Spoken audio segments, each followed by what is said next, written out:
जय श्री हरि हरे कृष्णा। आप सभी भक्तों का हार्दिक स्वागत है इस पावन अवसर पर। मोहिनी एकादशी व्रत कथा के श्रवण में आज हम एक ऐसी दिव्य कथा का श्रवण करेंगे जो न केवल धर्म और भक्ति का प्रतीक है बल्कि स्वयं भगवान श्री विष्णु के अद्भुत मोहिनी रूप की अमर लीला को भी प्रकट करती है। यह एकादशी भगवान विष्णु के उस रूप को समर्पित है जिसमें उन्होंने मोहिनी रूप धारण कर देवताओं की रक्षा की, अमृत का न्यायपूर्वक वितरण किया और अधर्म रूपी असुरों को बुद्धि से पराजित किया। मोहिनी एकादशी व्रत करने से व्यक्ति के समस्त पाप नष्ट होते हैं, चित्त शुद्ध होता है और अंततः मोक्ष की प्राप्ति होती है।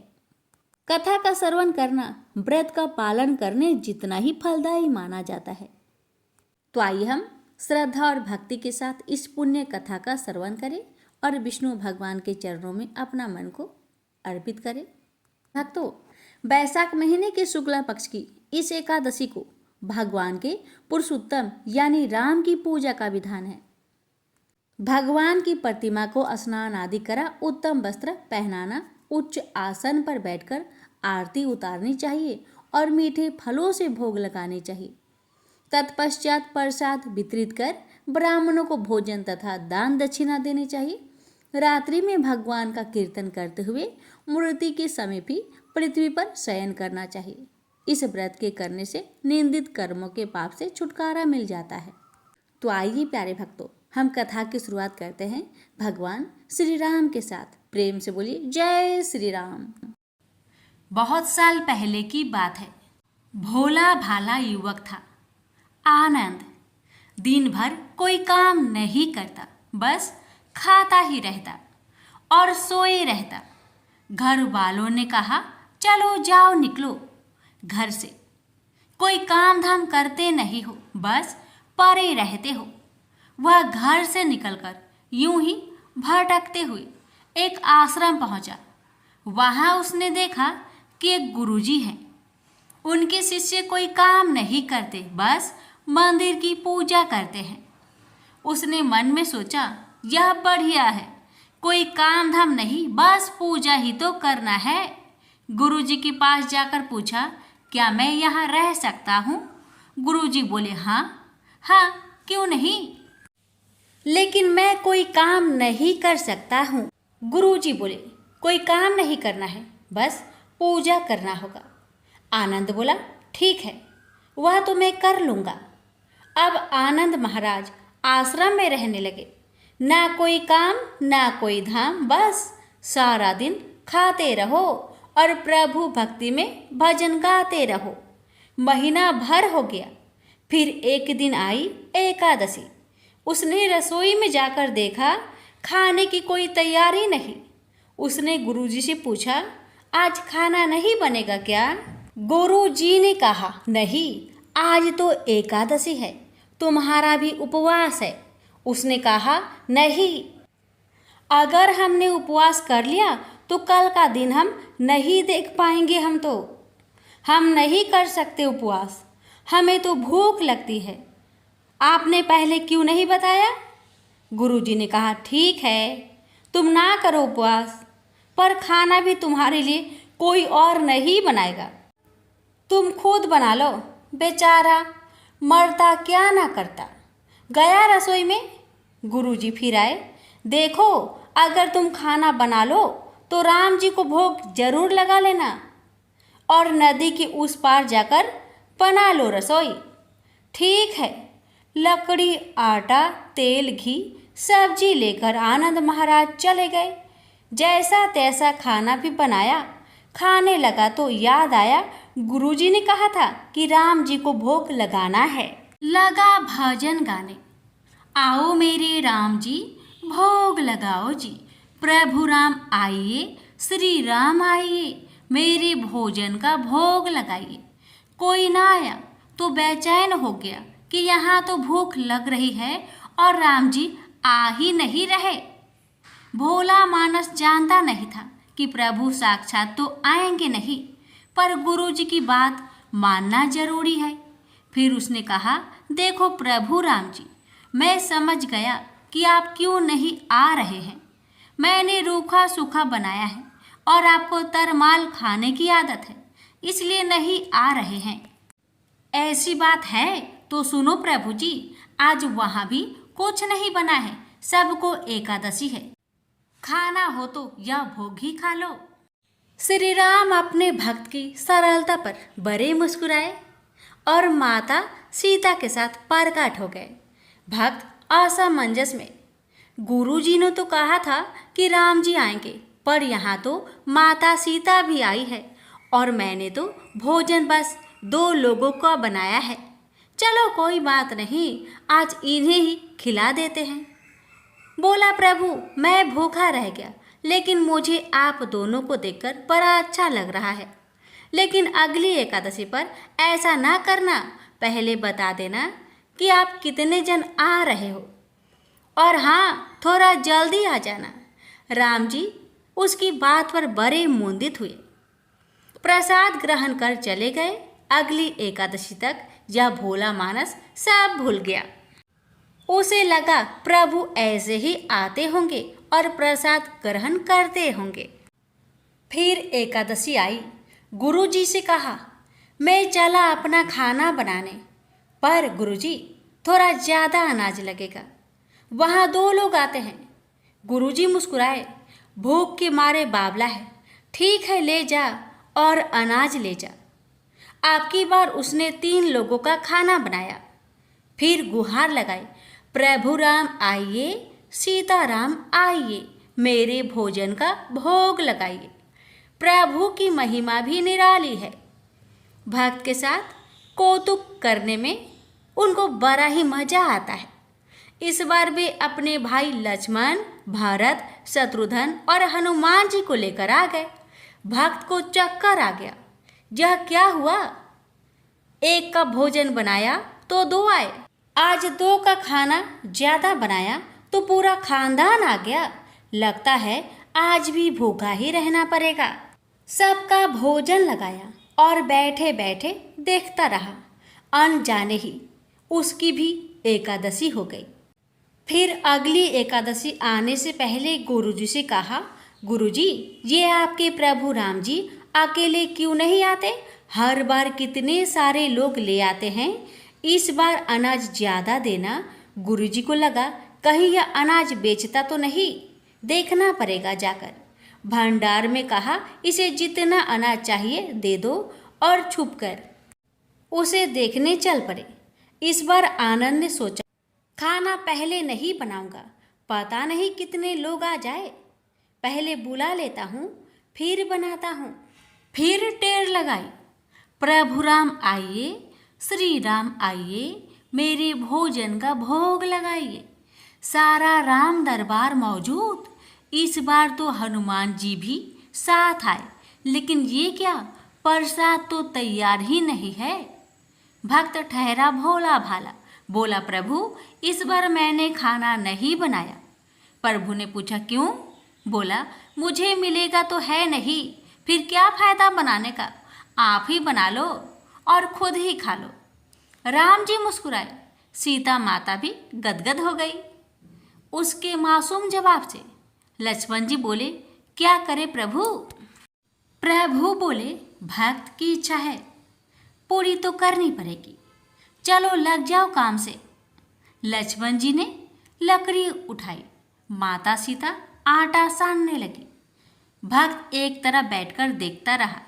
माता सीता रसोई बना रही थी तो कई ऋषि मुनि, यक्ष, गंधर्व प्रसाद लेने आने लगे।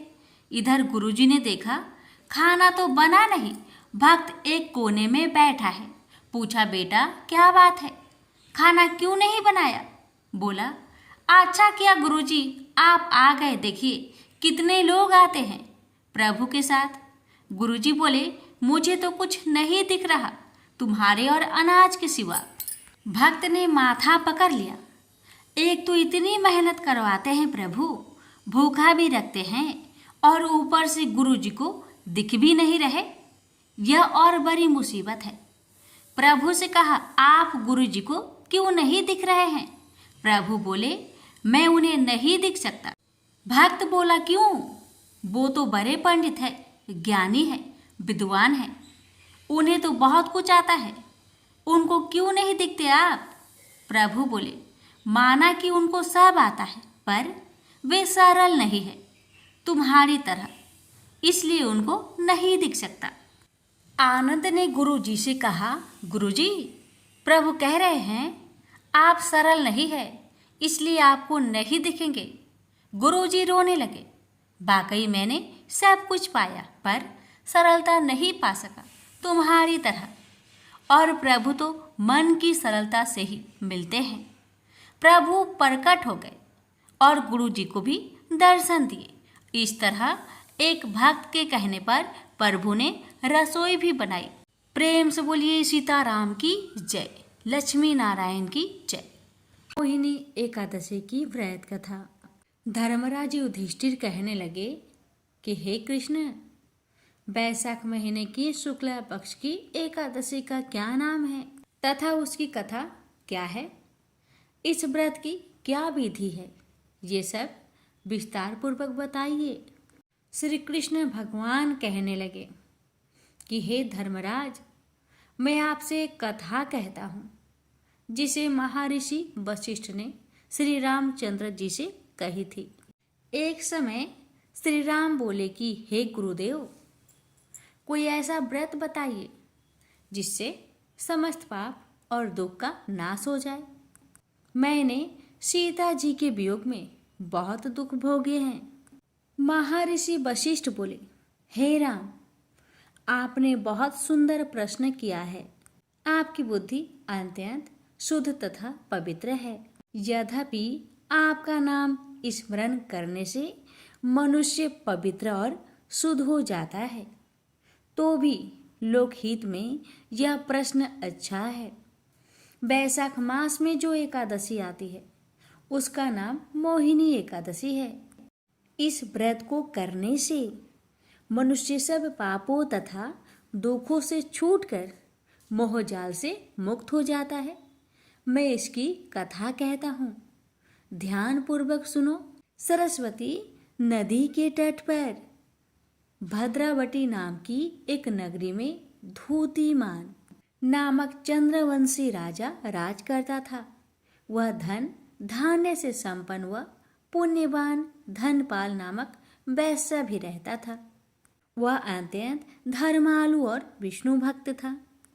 उसने नगर में अनेक भोजनालय, प्याऊ, कुएं, सरोवर, धर्मशाला आदि बनवाए थे।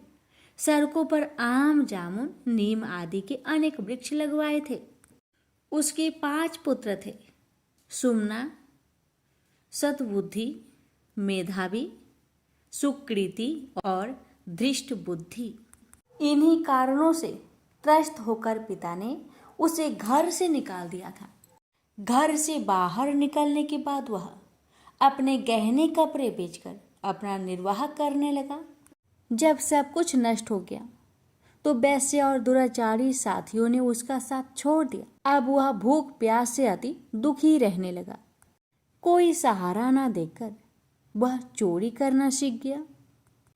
एक बार वह पकड़ा गया।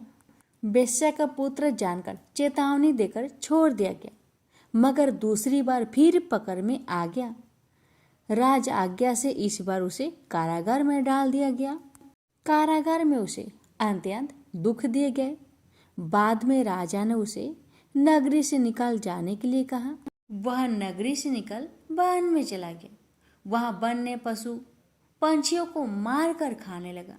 कुछ समय पश्चात वह बहेलिया बन गया और धनुष बाण लेकर पशु पंछियों को मार मार कर खाने लगा।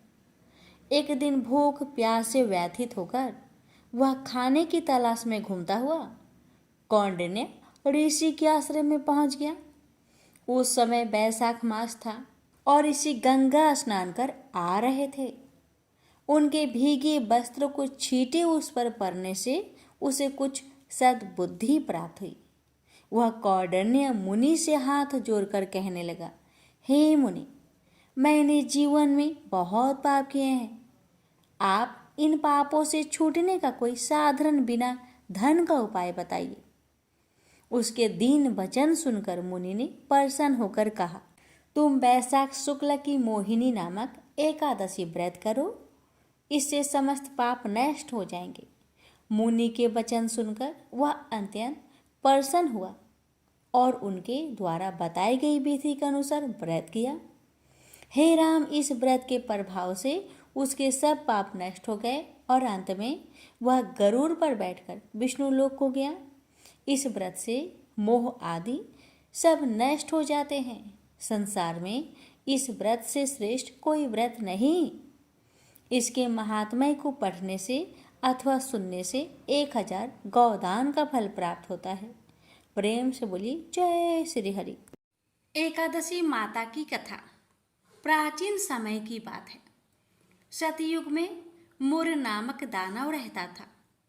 वह बड़ा ही अद्भुत, अत्यंत रौद्र तथा संपूर्ण देवताओं के लिए भयंकर था।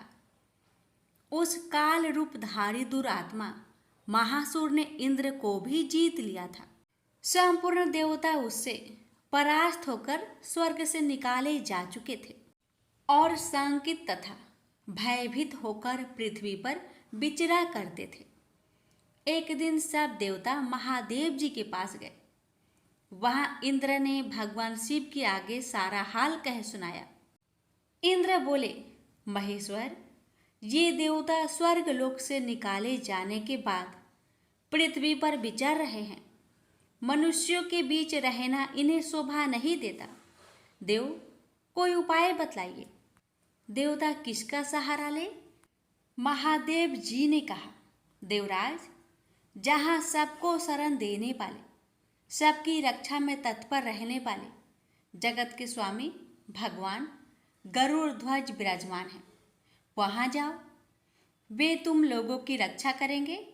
महादेव जी की यह बात सुनकर परम बुद्धिमान देवराज इंद्र संपूर्ण देवताओं के साथ क्षीर सागर में गए, जहाँ भगवान गदाधर सो रहे थे। इंद्र ने हाथ जोड़कर उनकी स्तुति की। इंद्र बोले, देवेश्वर, आपको नमस्कार है। आप ही पति, आप ही मति, आप ही कर्ता और आप ही कारण हैं। आप ही सब लोगों के माता और आप ही इस जगत के पिता हैं। देवता और दानव दोनों ही आपकी वंदना करते हैं। पुंडरीकाक्ष, आप दैत्यों के शत्रु हैं। मधुसूदन, हम लोगों की रक्षा कीजिए। प्रभो जगन्नाथ, अत्यंत उग्र स्वभाव वाले महाबली मूर नामक दैत्य ने इन संपूर्ण देवताओं को जीतकर स्वर्ग से बाहर निकाल दिया है। भगवान देवेश्वर, शरणागत वत्सल देवता भयभीत होकर आपकी शरण में आए हैं। दानवों का विनाश करने वाले कमल नयन भक्त वत्सल देवेश्वर जनार्दन, हमारी रक्षा कीजिए, रक्षा कीजिए। भगवान शरण में आए हुए देवताओं की सहायता कीजिए। इंद्र की बात सुनकर भगवान विष्णु बोले, देवराज, यह दानव कैसा है, उसका रूप और बल कैसा है तथा उस दुष्ट के रहने का स्थान कहाँ है? इंद्र बोले, देवेश्वर, पूर्व काल में ब्रह्मा जी के वंश में तालजंग नामक एक महान असुर उत्पन्न हुआ था, जो अत्यंत भयंकर था। उसका पुत्र मूर दानव के नाम से विख्यात है।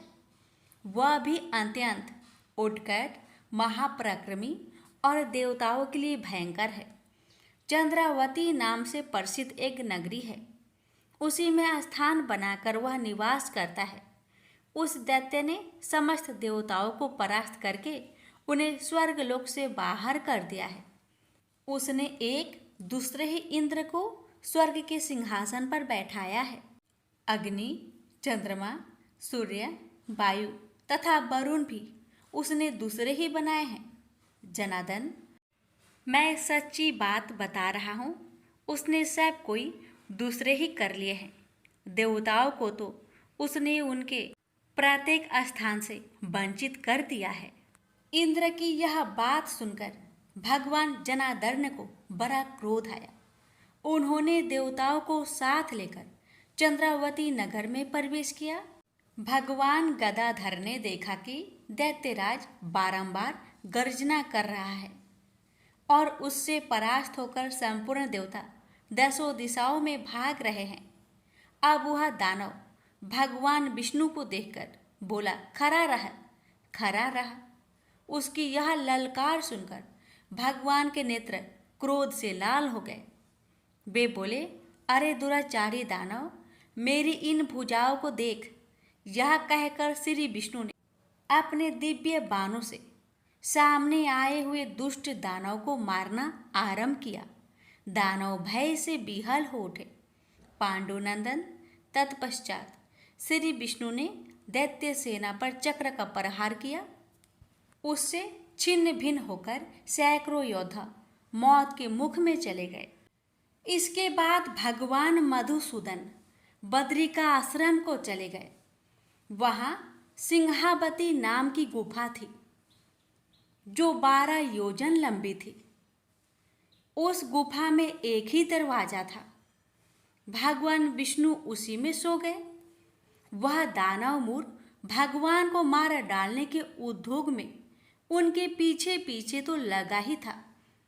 अतः उसने भी उसी गुफा में प्रवेश किया। वहाँ भगवान को सोते देख उसे बड़ा हर्ष हुआ। उसने सोचा, यह दानों को भय देने वाला देवता है, अतः निसंदेह इसे मार डालूंगा। दानव के इस प्रकार विचार करते ही भगवान विष्णु के शरीर से एक कन्या प्रकट हुई जो बड़ी ही रूपवती, सौभाग्यशालिनी तथा दिव्य अस्त्र शस्त्रों से सुसज्जित थी। वह भगवान के तेज के अंश से उत्पन्न हुई थी। उसका बल और पराक्रम महान था। दानवराज मुर ने उस कन्या को देखा। कन्या ने युद्ध का विचार करके दानव के साथ युद्ध के लिए याचना की। युद्ध छिड़ गया। कन्या सब प्रकार की युद्ध कला में निपुण थी। वह मोर नामक महान असुर उसके हुक्कार मात्रा से राख का ढेर हो गया। दानव के मारे जाने पर भगवान जाग उठे। उन्होंने दानव को धरती पर इस प्रकार निष्प्राण पड़ा देखकर कन्या से पूछा, मेरा यह शत्रु अत्यंत उग्र और भयंकर था, किसने इसका वध किया है? कन्या बोली, स्वामिन, आपके ही प्रसाद से मैंने इस महादैत्य का वध किया है। श्री भगवान ने कहा, कल्याणी, तुम्हारे इस कर्म से तीनों लोकों के मुनि और देवता आनंदित हुए हैं। अतः तुम्हारे मन में जैसी इच्छा हो उसके अनुसार मुझसे कोई वर मांग लो। देव दुर्लभ होने पर भी वह वर मैं तुम्हें दूंगा, इसमें तनिक भी संदेह नहीं है। वह कन्या साक्षात एकादशी ही थी। उसने कहा, प्रभु, यदि आप प्रसन्न हैं तो मैं आपकी कृपा से सब तीर्थों में प्रधान, समस्त विघ्नों का नाश करने वाली तथा सब प्रकार की सिद्धि देने वाली देवी हूँ। जनार्दन, जो लोग आप में भक्ति रखते हुए मेरे दिन को उपवास करेंगे उन्हें सब प्रकार की सिद्धि प्राप्त हो। माधव, जो लोग उपवास, नक्त भोजन अथवा एक भुक्त करके मेरे व्रत का पालन करें उन्हें आप धन, धर्म और मोक्ष प्रदान कीजिए। श्री विष्णु बोले, कल्याणी, तुम जो कुछ कहती हो वह सब पूर्ण होगा। प्रेम से बोलिए, एकादशी माता की जय। लक्ष्मी जी की महिमा की कथा। एक दिन लक्ष्मी जी की बड़ी बहन ज्येष्ठा ने उनसे कहा, बहुत दिनों से एक बात मेरे मस्तिष्क में कौध रही है। सोचती हूँ कि आज तुमसे पूछूं या नहीं। लक्ष्मी जी बोली, ऐसी क्या बात है बहन? मन में जो कुछ भी है निसंकोच पूछो। वैसे भी कोई बात मन में न रखकर उसका समाधान कर लेना ही बुद्धिमानी है। लक्ष्मी जी ने मुस्कुराकर कहा, मैं अक्सर यही सोचती रहती हूँ कि सुंदरता में हम दोनों बराबर हैं, फिर भी लोग तुम्हारा आदर करते हैं और मैं जहाँ भी जाती हूँ वहाँ उदासी छा जाती है। मुझे लोगों की घृणा और क्रोध का शिकार होना पड़ता है, जबकि हम दोनों सगी बहनें हैं। ऐसा क्यों? लक्ष्मी जी ने हंसकर कहा, सगी बहन या समान सुंदरता होने से ही आदर नहीं मिलता, उसके लिए अपने को भी कुछ करना चाहिए। लोग मेरा आदर इसलिए करते हैं क्योंकि मैं उनके घर पहुंचते ही सुख के साधन जुटा देती हूँ। संपत्ति और वैभव से आनंदित होकर लोग मेरा उपकार मानते हैं, तभी मेरी पूजा करते हैं। उधर तुम्हारा यह हाल है कि जिसके यहाँ भी तुम जाती हो उसको गरीबी, रोग और आपदा सहनी पड़ती है। इसी वजह से लोग तुमसे घृणा करते हैं। कोई आदर नहीं करता। आदर पाना है तो दूसरों को सुख पहुंचाओ।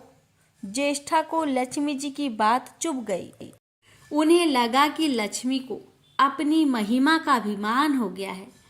उन्होंने तड़प कर कहा, लक्ष्मी, तुम मुझसे हर बात में छोटी हो, अवस्था में भी और प्रभाव में भी। मुझे उपदेश देने का भी विचार ना करो। अगर तुम्हें अपने वैभव का अहंकार है तो मेरे पास भी अपना एक प्रभाव है। मैं जब अपनी पर आ जाऊं तो तुम्हारे करोड़पति भक्त को भी पल भर में भिखारी बना दूं। लक्ष्मी जी को हंसी आ गई और कहने लगी, बहन, तुम बड़ी हो इसलिए कुछ भी कह लो, लेकिन जहाँ तक प्रभाव की बात है मैं तुमसे कम नहीं हूँ। जिसको तुम भिखारी बनाओगी उसे मैं दूसरे दिन रंक से फिर राजा बना दूंगी। मेरी महिमा का भी अभी तुम्हें पता ही कहाँ है और तुम्हें भी मेरी महिमा का पता ही नहीं है। जिसकी तुम सहायता करोगी उसे मैं दाने दाने के लिए भी मोहताज कर दूंगी। देखो बहन, दाने दाने के लिए तो तुम उसे मोहताज कर सकती हो जिससे मैं रूठ जाऊं। जिसके सिर पर मेरा वरद हस्त ना हो उसका तुम कुछ भी बिगाड़ सकती हो, परंतु जिस पर मेरी कृपा दृष्टि है उसका कोई भी बाल तक वाका नहीं कर सकता। अगर तुम अपना प्रभाव दिखाने को इतनी ही उतावली हो रही हो तो कल अपना प्रभाव दिखाकर देख लेना। ठीक है, बोलो कहाँ चले? दूर क्यों जाए, पास ही अनुराधापुर है। उसमें एक ब्राह्मण रहता है, दीनानाथ। वह रोज मंदिर में पूजा करने जाता है और मेरा पक्का भक्त है। उसी पर हमें अपनी अपनी महिमा दिखानी है। ज्येष्ठा को ताव आ गया। उन्होंने हाथ झटक कर कहा, ठीक है, ठीक है, देख लेना, कल तुम्हारा सिर ही झुक जाएगा। कहकर वह एक और चली गई। लक्ष्मी जी वहीं खड़ी बहन के क्रोध और अहंकार पर मुस्कुराती रही। दूसरे दिन दोनों बहन अनुराधापुर के विष्णु मंदिर में पहुंची। उन्होंने वेश बदल रखा था। साधारण स्त्रियों की तरह वे दोनों मंदिर के द्वार पर बैठ गई। लोग ने देखा अवश्य, किंतु किसी ने उनकी और कोई खास ध्यान नहीं दिया। ध्यान देने वाली कोई खास बात भी नहीं थी। वह मंदिर था और वहां हर रोज दीन दुखी आते जाते रहते थे। वहां आने वाले सभी किसी न किसी परेशानी में घिरे रहते थे। फिर भला उन्हें किसी दूसरे की परेशानी से क्या सरोकार हो सकता था? थोड़ी देर बाद उन्हें दीनू पंडित आया। दोनों बहनों की नज़र उस पर जम गई। पूजा करके जब वह लौटने लगा तो ज्येष्ठा ने कहा, लक्ष्मी, वह तुम्हारा भक्त आ रहा है, बन पड़े तो कोई सहायता करो। हाँ, करती हूँ, कहकर लक्ष्मी जी ने एक पोला बांस दीनू के रास्ते में रख दिया जिसमें मोहरें भरी हुई थी। ज्येष्ठा ने बांस को छूकर कहा, अब तुम मेरा प्रभाव भी देख लेना।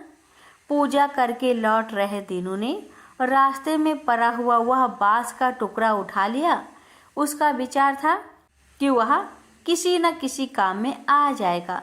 घर में 100 जरूरतें होती हैं, अभी वह पंडित कुछ ही आगे बढ़ा था कि उसे एक लड़का मिला। लड़के ने पहले पंडित जी से राम राम की, फिर बड़ी ही नम्रता से बोला, पंडित जी, मुझे अपनी चारपाई के लिए बिल्कुल ऐसा ही बांस चाहिए। दादाजी ने यह कहकर भेजा है कि जाओ बाजार से ले आओ। ऐसा बांस पंडित जी कहाँ मिलेगा? दीनू ने कहा, मैंने मोल नहीं लिया, रास्ते में पड़ा था सो उठा लाया। लो, तुम्हें ज़रूरत है तो तुम ही रख लो। वैसे बाजार में 1 रुपए से कम का नहीं है। लड़के ने चवन्नी देते हुए कहा, मगर मेरे पास तो यह चवन्नी है। पंडित जी, अभी तो आप इसे ही रखिए, बाकी 12 आने शाम को दे जाऊंगा। पंडित जी खुश थे कि बिना किसी हील हुज्जत के रुपया कमा लिया। दीनू पंडित जी ने चवन्नी लेकर बांस लड़के को दे दिया और वह चवन्नी अपनी डोलची में रख दी। मंदिर के पास खड़ी दोनों देवियाँ यह सारी लीला देख रही थी। ज्येष्ठा ने कहा, लक्ष्मी, देखो तुम्हारी इतनी सारी मोहरें मात्र एक चवन्नी में बिक गई। और अभी क्या, यह चवन्नी भी तुम्हारे भक्त के पास नहीं रुकेगी। चलो उसके पीछे चलते हैं और देखते हैं कि क्या होता है। दोनों बहनें दीपू के पीछे पीछे चलने लगी। एक तालाब के पास दीनू ने डोलची रख दी और कमल के फूल तोड़ने लगा। उसी बीच एक चारवाहे का लड़का आया और डोलची में रखी हुई चवन्नी लेकर भाग गया। दीनू को पता ही नहीं चला। फूल तोड़कर वह अपने घर चलने लगा। इतने में वही लड़का आता हुआ दिखाई दिया जिसने चवन्नी देकर उससे बांस ले लिया था। करीब आकर वह बोला, पंडित जी, यह बांस तो बहुत बचनी है। दादाजी ने कहा कि कोई हल्का बांस चाहिए, इसकी चारपाई ठीक न होगी। यह लीजिए, आप अपना बांस वापस ले लीजिए। कहकर उसने बांस पंडित जी के हवाले कर दिया। दीनू ने बांस ले लिया, लेकिन चवन्नी तो डोलची में थी ही नहीं। अब उसने कहा, बेटा, चवन्नी तो कहीं गिर गई, तुम मेरे साथ घर चलो, वहाँ दूसरी दे दूंगा। इस समय मेरे पास एक भी पैसा नहीं है, तब आप जाइए, मैं शाम को आकर घर से ले लूँगा। यह कहकर लड़का अपनी राह लौट गया। बांस फिर से पंडित जी के ही पास आ गया और लक्ष्मी जी होले से मुस्कुराई। उनको इस प्रकार मुस्कुराते देखकर ज्येष्ठा मन ही मन में जल उठी। वह बोली, अभी तो खेल शुरू ही हुआ है, देखते चलो कि मैं इसे कैसे तिगनी का नाच नचाती हूँ। दीनू बेचारा इस सब बातों से बेखबर अपनी ही धुन में आगे बढ़ा चला जा रहा था। उसे क्या पता था कि वह शतरंज का मोहरा बना हुआ है। वह तो धूप छाव की भांति दोनों बहनों का प्रभाव सहता चुपचाप चला जा रहा था। आगे चलकर गांव का एक अहीर मिला। उसने दीनू को चवन्नी वापस करते हुए बताया, पंडित जी, मेरा लड़का आपकी डोलची से यह चवन्नी उठा लाया था। वह बड़ा ही शैतान है। मैं आपकी वही चवन्नी लौटाने आया हूँ। हो सके तो उस शैतान को माफ कर दीजिएगा। दीनू ने आशीर्वाद देकर चवन्नी ले ली और प्रसन्न मन से उस लड़के को पुकारने लगा, जो शाम को घर आकर चवन्नी लेने की बात कहकर लौटा जा रहा था। आवाज़ सुनकर लड़का लौट आया। अपनी चवन्नी वापस पाकर वह भी प्रसन्न हो गया। दीनू पंडित निश्चित मन से घर की ओर बढ़ने लगा। उसके एक हाथ में पूजा की डोलची थी और दूसरे हाथ में वही 5 हाथ का लंबा बांस। राह चलते दीनू पंडित सोच रहा था, बांस तो काफ़ी बजनी है तो मजबूत भी होगा, क्योंकि ठोस है। इसे दरवाजे के छप्पर में लगा दूंगा, कई साल के लिए बल्ली से छुटकारा मिल जाएगा। ज्येष्ठा को उसके विचार पर क्रोध आ गया। लक्ष्मी जी के प्रभाव से दीनू को लाभ होता देख वह मन ही मन बुरी तरह जली जा रही थी। जब उन्होंने देखा कि पंडित का घर करीब आ गया है तो कोई उपाय न पाकर उन्होंने दीनू को मार डालने का विचार किया। उन्होंने कहा, लक्ष्मी, धन संपत्ति तो मैं छीन ही लेती हूँ, अब तुम्हारे भक्त के प्राण भी ले लूंगी। देखो वह किस तरह तड़प तड़प कर मरता है। और वह तुरंत सांप बनकर दीनू की ओर दौड़ पड़ी। लक्ष्मी जी को तनी सा भी घबराहट नहीं हुई। वह उसी तरह खड़ी मुस्कुराती रही। सहसा दीनू चौक पड़ा। एक भयानक सांप फन उठाए उसकी ओर झपट रहा था। प्राण तो सभी को प्रिय होते हैं, उपाय रहते कोई अपने को संकट में नहीं पड़ने देता। दीनू ने पगडंडी वाला रास्ता छोड़ दिया और एक और को भागने लगा, लेकिन सांप बनी ज्येष्ठा उसे भला कहाँ छोड़ने वाली थी। वह तो उस गरीब के प्राणों की प्यासी हो चुकी थी। वह भी दीनू के आगे पीछे दाएं बाएं बराबर दौड़ती ही रही। दीनू घबरा गया। उसने हाथ जोड़कर कहा, हे नाग देवता, मैंने आपका कुछ नहीं बिगाड़ा है, शांति से अपनी राह लौट जाइए। आखिर क्यों मुझ गरीब के पीछे पड़े हो? व्यर्थ में किसी ब्राह्मण को सताना अच्छी बात नहीं है। लेकिन वह नाग तो ज्येष्ठा का रूप था, जो दीनू को किसी भी तरह डसना चाहता था। प्रार्थना पर कुछ भी ध्यान ना देकर वह सांप एक बारगी फुफकारता हुआ झपट पड़ा। जब दीनू ने देख लिया कि बिना संघर्ष किए अब जान नहीं बचेगी, तो उसने प्राण रक्षा के लिए भरपूर जोर लगाकर वही बाँस सांप के ऊपर दे मारा। धरती से टकराते ही बाँस के 2 टुकड़े हो गए और उसके भीतर भरी हुई मोहरे खन खनाकर बिखर गई, जैसे लक्ष्मी हंस पड़ी। दीनू के मुंह से हैरतपूर्ण चीख सी निकली। अरे! थोड़ी देर के लिए वह ठगा सा खरा आंखें फाड़े उन मोहरों की ओर देखता रहा। एक पल के लिए तो वह सांप को भूल ही गया, परंतु फिर जैसे उसे झटका सा लगा। सांप का ध्यान आते ही उसने उसकी ओर गर्दन घुमाई तो देखा कि बाँस की चोट से सांप की कमर टूट गई है और वह लहूलुहान अवस्था में झाड़ी की ओर भागा जा रहा था। दूसरे क्षण वह मोहरों पर लौट गया और कहने लगा, तेरी जय हो लक्ष्मी माता, जीवन भर का दरिद्र आज दूर हो गया।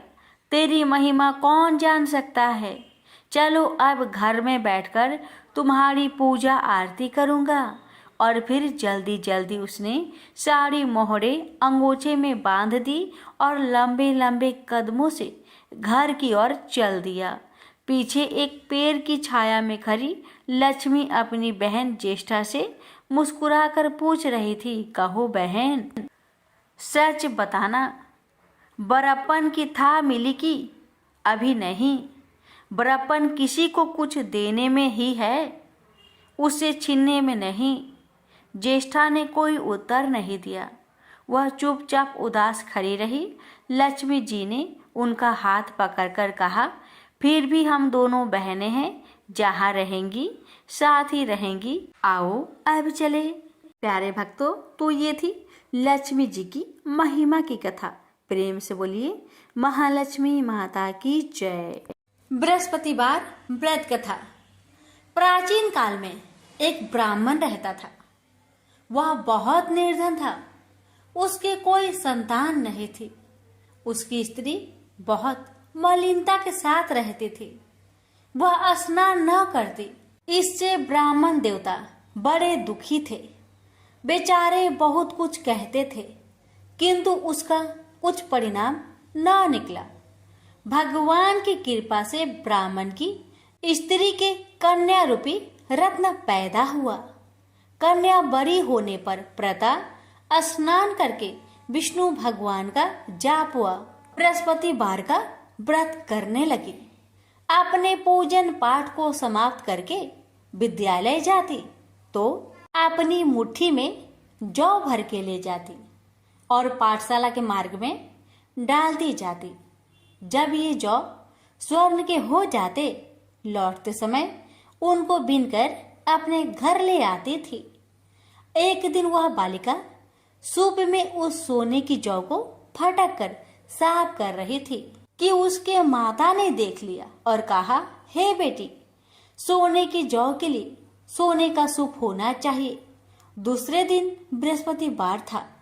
इस कन्या ने व्रत रखा और बृहस्पति देव से प्रार्थना करके कहा, मैंने आपकी पूजा सच्चे मन से की हो तो मेरे लिए सोने की सूप दे दो। बृहस्पति देव ने उसकी प्रार्थना स्वीकार कर लिए। रोजाना की तरह वह कन्या जौ फैलाती हुई जाने लगी। जब लौटकर जौ बीन रही थी तो बृहस्पति देव की कृपा से सोने का सूप मिला। उसे वह घर ले आई और उसमें जौ साफ करने लगी, परंतु उसकी माँ का वही ढंग रहा। एक दिन की बात है कि वह कन्या सोने के सूप में जौ साफ कर रही थी। उस समय उस शहर का राजपुत्र वहां से होकर निकला। इस कन्या के रूप और कार्य को देखकर मोहित हो गया तथा अपने घर आकर भोजन तथा जल त्याग कर उदास होकर लेट गया। राजा को इस बात का पता लगा तो अपने प्रधानमंत्री के साथ उसके पास गए और बोले, हे बेटा, तुम्हें किस बात का कष्ट है? किसी ने अपमान किया है अथवा और कोई कारण हो सो कहो, मैं वही कार्य करूंगा जिससे तुम्हें प्रसन्नता हो। अपने पिता की राजकुमार ने बातें सुनी तो वह बोला, मुझे आपकी कृपा से किसी बात का दुख नहीं है। किसी ने मेरा अपमान नहीं किया है, परंतु मैं उस लड़की से विवाह करना चाहता हूँ जो सोने की सूप में जौ साफ कर रही थी। यह सुनकर राजा आश्चर्य में पड़ गया और बोला, हे बेटा, इस तरह की कन्या का पता तुम्हें लगाओ, मैं उसके साथ तेरा विवाह अवश्य ही करवा दूंगा। राजकुमार ने उस लड़की के घर का पता बतलाया। तब मंत्री उस लड़की के घर गए और ब्राह्मण देवता को सभी हाल बतलाया। ब्राह्मण देवता राजकुमार के साथ अपनी कन्या का विवाह करने के लिए तैयार हो गए तथा विधि विधान के अनुसार ब्राह्मण की कन्या का विवाह राजकुमार के साथ हो गया। कन्या के घर से जाते ही पहले की भांति उस ब्राह्मण देवता के घर में गरीबी का निवास हो गया। अब भोजन के लिए भी अन्न बड़ी मुश्किल से मिलता था। एक दिन दुखी होकर ब्राह्मण देवता अपनी पुत्री के पास गए। बेटी ने पिता की दुखी अवस्था को देखा और अपनी माँ का हाल पूछा। तब ब्राह्मण ने सभी हाल कहा। कन्या ने बहुत सा धन देकर अपने पिता को विदा कर दिया। इस तरह ब्राह्मण का कुछ समय सुखपूर्वक व्यतीत हुआ।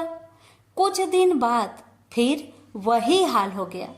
ब्राह्मण फिर अपनी कन्या के यहाँ गया और सारा हाल कहा तो लड़की बोली, हे पिताजी, आप माताजी को यहाँ लेवा लाओ, मैं उसे विधि बता दूंगी जिससे गरीबी दूर हो जाए।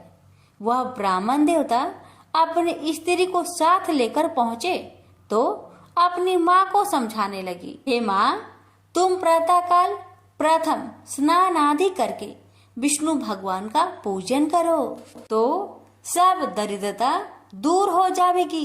परंतु उसकी माँ ने एक भी बात नहीं मानी और प्रातःकाल उठकर अपनी पुत्री की बच्चों की जूठन को खा लिया। इससे उसकी पुत्री को बहुत गुस्सा आया और एक रात को कोठरी से सभी सामान निकाल दिया और अपनी माँ को उसमें बंद कर दिया। प्रातःकाल उसे निकाला तथा स्नान आदि करा के पाठ करवाया तो उसकी माँ की बुद्धि ठीक हो गई और फिर प्रत्येक बृहस्पतिवार को व्रत रखने लगी। इस व्रत के प्रभाव से उसके माँ बाप बहुत ही धनवान और पुत्रवान हो गए और बृहस्पति जी के प्रभाव से इस लोक के सुख भोग कर स्वर्ग को प्राप्त हुए। भी मिलकर बोलिए विष्णु भगवान की जय।